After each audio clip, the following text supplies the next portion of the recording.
Welcome to the lab video for Module 2 of course 10981.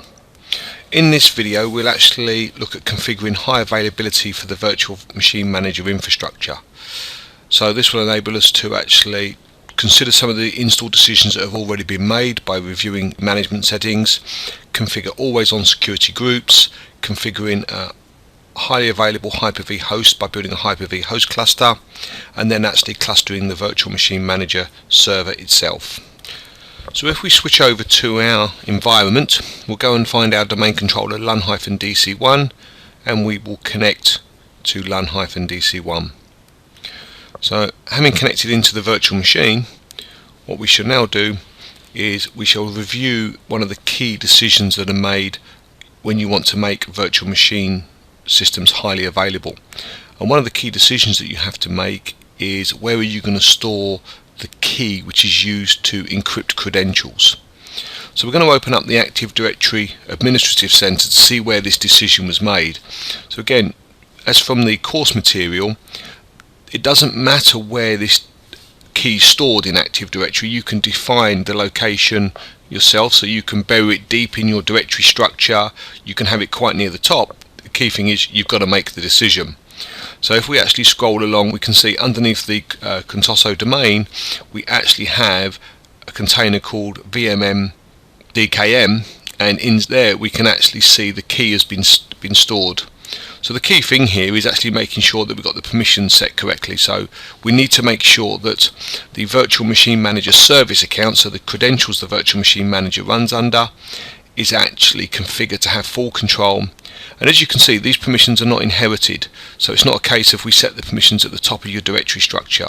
They're set explicitly against the actual container themselves. Okay, so the next step in our procedure is to look at the database and makes behind virtual machine manager highly available. So the first thing we're going to do is go into the failover cluster manager, and we're going to need to connect to the virtual machine manager cluster. The reason we need to connect to the virtual machine manager cluster is we need to stop virtual machine manager while we make the changes to the SQL database. So if we come into the roles section of the virtual machine manager cluster, we can see the virtual machine manager cluster there, and we're going to hit the stop role button on the right hand side.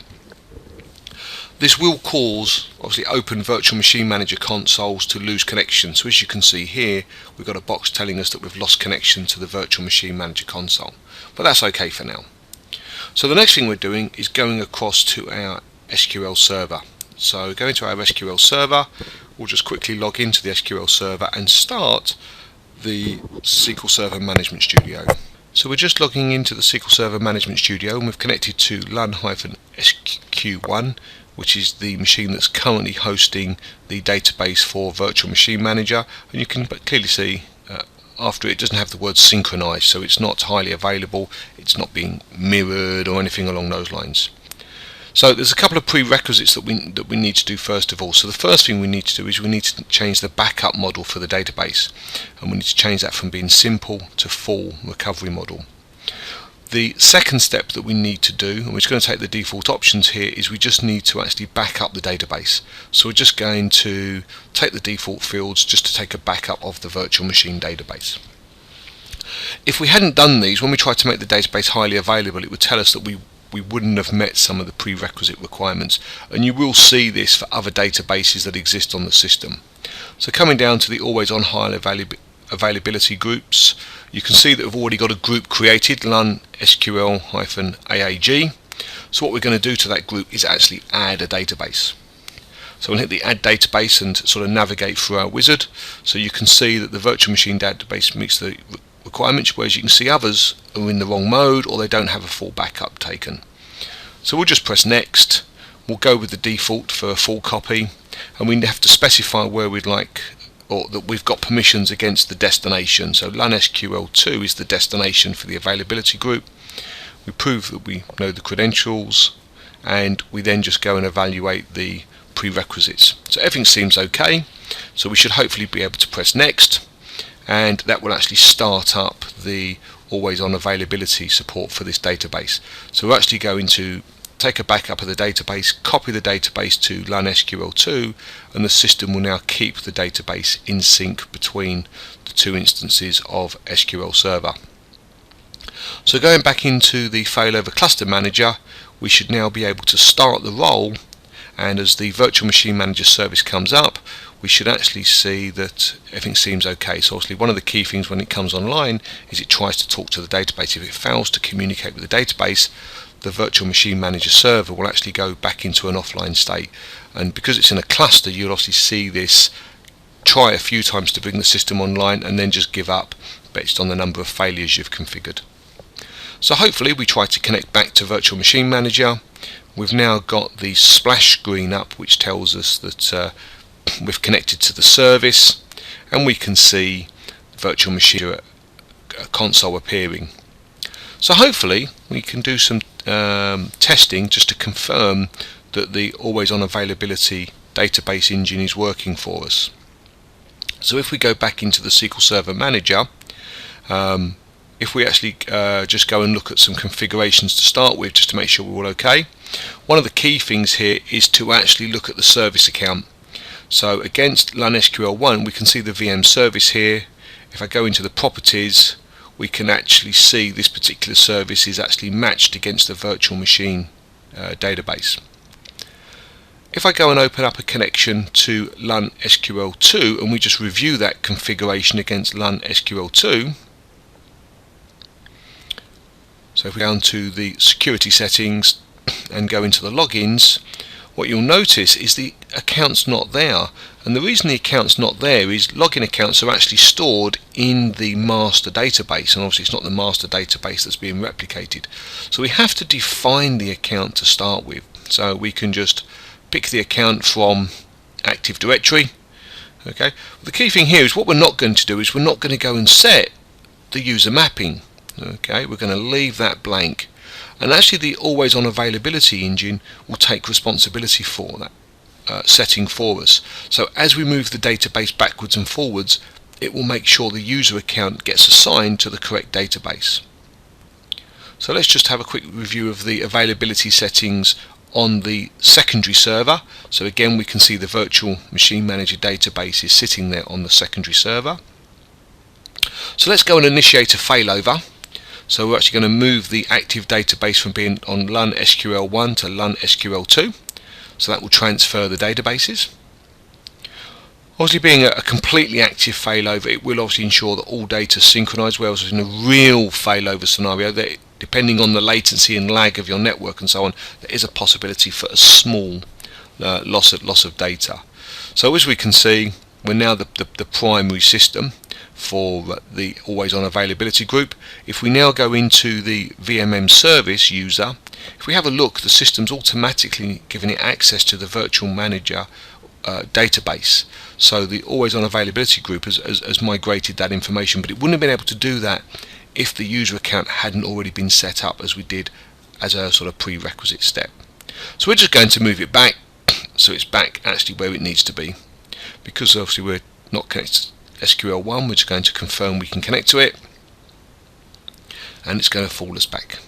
So we're going to reset the always on availability group back to its initial state. So LUN SQL1 will be the server that's initially servicing the request, and only if we have a failure will it move over onto LUN SQL2.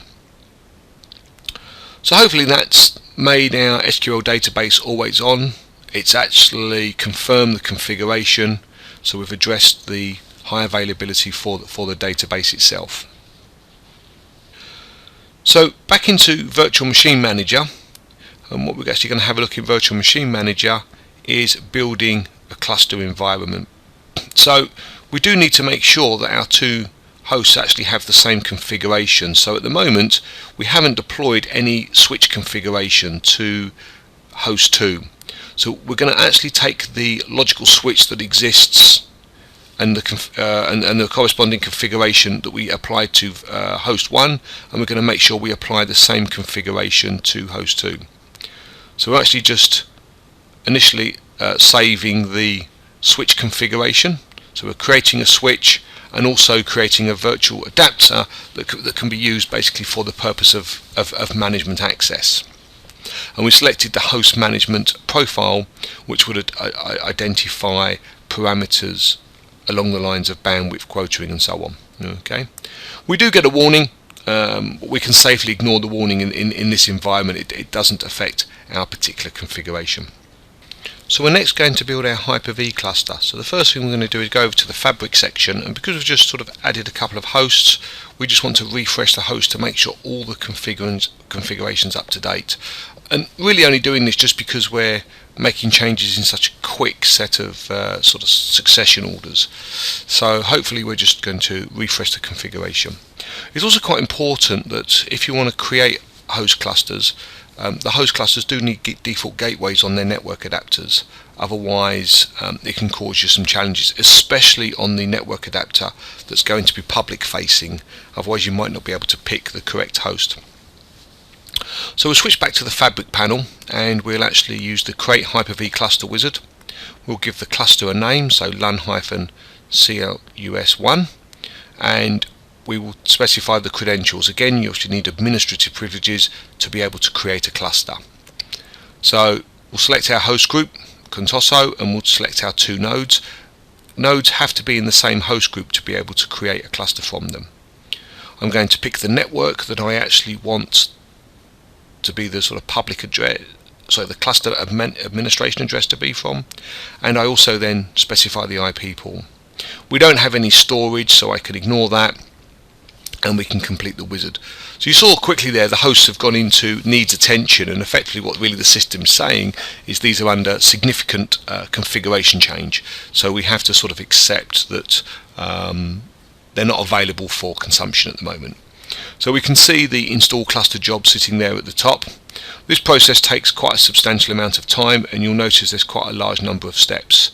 So we'll go through the cluster validation process, and then we will actually go through the installation, the forming of the cluster.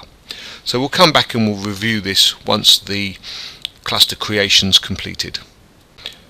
So we can see here we're just starting to create the cluster, which will take a little while, and we'll review the full cluster creation at the end. We can see the cluster creation is almost finished. We've just refreshed the hosts. You do get the possibility of getting some warnings when the cluster creation is completed, as you can see we have here. This is mostly going to be down to our environment. Effectively, we have no shared storage at this precise moment in time. We've not configured that, and we also don't really have a valid network configuration from the point of view of best practices for a cluster configuration. So again, we would get some warnings around that. If you wanted to review the report in detail, properties of the cluster, you'll actually see a link is actually available for you to open up the cluster validation report, and you can sort of review that and make any changes that you need to actually make. So you can now see that we have our cluster, LUN+1. We've got the hosts that are part of that cluster on the main panel of the screen. You can see if I wanted to, I can add nodes and I can uninstall the cluster from here. I can also review the networking, so we can see the two clustered hosts using the same switch. I can see the virtual machines and which networks they're connected to, and those sort of things. So I get a few network diagrams sort of highlighting the configuration of the cluster and the relationship of the cluster to the virtual machines, etc. So if we now switch over into the failover cluster manager, hopefully if we was to look at the cluster, we should hopefully be able to see that we've got two nodes in our cluster. We have no roles, we don't have any highly available virtual machines yet. Okay. And we have no shared storage at this precise moment, but obviously we're going to address that. So just switching to the virtual machine manager cluster again, just to review, we obviously only have one node in our cluster. So what we're actually going to do here, so that we can make our virtual machine manager estate highly available, we're going to add a second node to the virtual machine manager cluster. So we've just added LUN VM2, and we're actually going to just quickly walk through the cluster wizard. So again, this is going to go and run the validation process using the cluster manager to actually build our virtual machine manager cluster. So again, just like before, this is going to take a little time. So again, we'll just jump to the end of the validation process. We're just coming to the end of the cluster validation process. You can see we've passed the test even though we've got some red, because warnings are actually listed in red as well initially. But again, we've got the same network concerns as before, so we're just going to ignore that, and we're just going to complete the cluster wizard. So this is now going to add LUN-VM2 into the cluster. Now obviously adding a machine into a cluster doesn't make any of the applications highly available. So despite the fact the cluster has an application, Virtual Machine Manager, it doesn't make the Virtual Machine Manager instantaneously highly available. You will always need to make configuration changes as far as the application is concerned to complete those processes. So what we're just going to do here is we're going to sign into LUN-VM2, and we are going to actually install Virtual Machine Manager. Now what will happen, because we've now included the machine in a cluster, it will recognize that fact, and it will actually prompt us and say, do we want to join the existing virtual machine cluster? So we're just switching over to get access to the source media for Virtual Machine Manager. We're just going to start the setup process and actually hit the install button. So the install should only take a few seconds to load up, and then we'll be able to review the decisions and complete the installation process. So the installation is now starting. We've copied some prerequisite files across, and we're actually loading the interactive installation utility for Virtual Machine Manager 2012 R2. So we're prompted what we'd like to install. So obviously we're going to tick the box that says we'd like to install the Virtual Machine Management Server. It asks us at this point, would you like to add it to as a node in the cluster? So that's actually where we're going to say yes. When you install the Virtual Machine Manager, you get the console automatically. It's not a choice. Obviously you've got the standard product registration information where you can enter your product key. Obviously we're just doing an evaluation build. We're agreeing to the license agreement, and the machines don't have internet access, so there's no point enabling sort of Microsoft Update in our classroom environment. Just get a small warning in our environment. The minimum memory recommendations for VMM is 4 gig, and we don't quite have that. We've read the database configuration from the cluster, so we don't need to change anything in here. We can just effectively accept all of the values and press next. We do get to the page where we configure the cluster information. One of the key things here is we have to re-enter the password for the VMM service account to prove that we know what the correct credentials are. And you also saw it's automatically picked up that Active Directory location key for where the security key is going to be stored for encrypting and decrypting credentials. So this will now actually go and start the installation and join the machine into the cluster. So this will take a few moments, so we'll come back once this is completed. So as we can see, the Virtual Machine Manager installation has completed successfully, so we can close the wizard down. So just going to remove the checking for updates. Just again, because we don't have any internet access, there's not really going to go and do any work. So we'll get rid of that, and we'll get rid of the Open Virtual Machine Manager console.